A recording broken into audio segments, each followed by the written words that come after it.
यह बैंक एवं सहकारिता आंदोलन है। तो आज हम सब उनके पुण्यतिथि के अवसर पर एकत्रित हैं।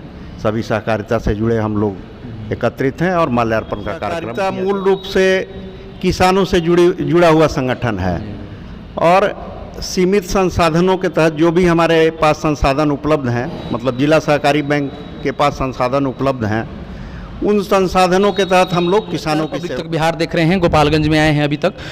बता दें आपको कि आज पूर्व सांसद नगीना राय जी का पुण्यतिथि था, उसमें हम आए हैं। उनके बेटे से हम बात करेंगे, जानेंगे। और चूँकि अब बता दें कि अभी जो दी कोऑपरेटिव बैंक का चुनाव होने वाला है उसमें वो प्रत्याशी भी हैं, उनसे हम बात करेंगे और जानेंगे। सबसे पहले थोड़ा कैमरामैन जी आगे थोड़ा चलिए और आगे आइए। और आगे सबसे पहले सर स्वागत है हमारे चैनल में। जी धन्यवाद। और आपके पिताजी की आज पुण्यतिथि है, कुछ बताइए उनके बारे में। आज स्वर्गीय नगीना राय जी की पुण्यतिथि है।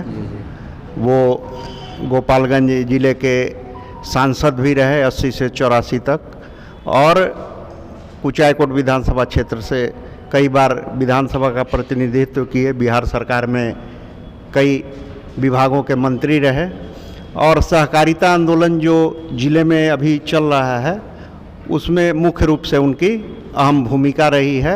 एक तरह से उन्हीं के द्वारा स्थापित किया गया यह बैंक एवं सहकारिता आंदोलन है। तो आज हम सब उनके पुण्यतिथि के अवसर पर एकत्रित हैं। सभी सहकारिता से जुड़े हम लोग एकत्रित हैं और माल्यार्पण का कार्यक्रम किया गया। अच्छा, देखा जा रहा है कि आप अपने पिताजी के नक्शे कदम पे चल रहे हैं, तो एक बेटे के लिए कितना कठिन होता है कि अपने पिताजी के नक्शे कदम पे चलना, वो सारे चीज़ फेस करना, कठिनाइयों को फेस करना। जी, सहकारिता मूल रूप से किसानों से जुड़ा हुआ संगठन है और सीमित संसाधनों के तहत जो भी हमारे पास संसाधन उपलब्ध हैं, मतलब जिला सहकारी बैंक के पास संसाधन उपलब्ध हैं, उन संसाधनों के तहत हम लोग किसानों की सेवा करते हैं। तो यही एकमात्र संगठन है जिसमें सभी पार्टी, सभी जाति, सभी धर्म के लोग एक प्लेटफॉर्म पर आकर किसानों के हित की बात करते हैं। चाहे उनको खाद मुहैया कराने का मामला हो, चाहे उनकी फसल के उपज को न्यूनतम समर्थन मूल्य दिलाने का मामला हो, या हर एक तरह का कृषि प्रचार प्रसार, संगोष्ठी, उनको बैंकिंग सेवा उपलब्ध कराना, बैंक और उनके बीच समन्वय स्थापित करना।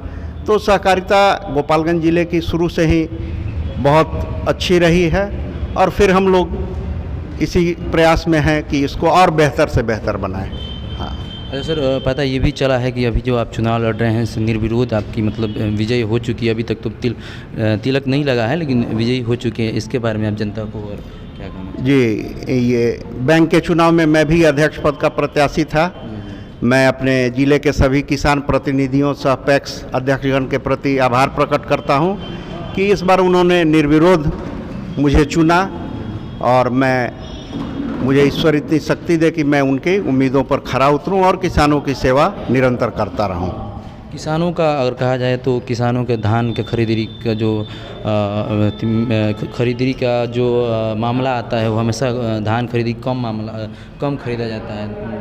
इसके बारे में देखिए, जितने भी सहकारिता विभाग के पोर्टल पर रजिस्टर्ड किसान थे, आप ज़िले में एक भी कंप्लेन नहीं दे सकते हैं कि जो रजिस्टर्ड किसान थे उनका धान नहीं लिया गया, और बाकी जो रजिस्ट्रेशन नहीं कराए तो उनके बारे में तो हम लोग नहीं कह सकते हैं। लेकिन इसका एक अप्रत्यक्ष रूप से लाभ यह भी मिलता है कि जैसे समर्थन मूल्य पर खरीदारी शुरू होती है तो मार्केट का भी रेट बढ़ जाता है।